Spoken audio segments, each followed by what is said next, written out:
Kai, wannan sha'ani gaba ɗaya yunwa ma tabbatar ta dama al'umma. Haba, ke kina gida ba za ki min in je nemo in kawo ba za ki girka mun.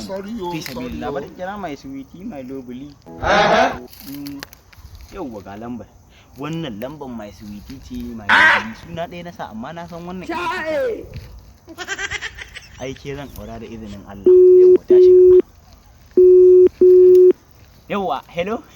Ai sweetie, ai ba kin ce komai ba, bari in gama kora miki bayanai sannan sai ke ma ki ce wani abu.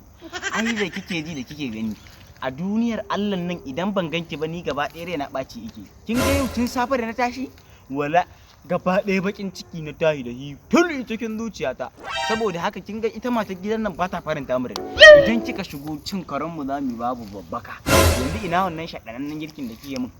Tun da na zo gurin aiki ma wuni ne a zaune ban samu na aikin ba amma tun da na kira wai kika daga in Allah ya da zan nemo kuɗin da za a yi wannan shaɗanannen girkin.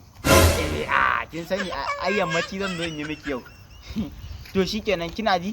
Lalle ma mai gida, wato haka kake kiran su kake faɗa musu a waje ko? Zaka dawo ka same ni. An samu matsala. Ai uwar gida na kirawo. Inna lillahi wa inna ilaihi raji'un.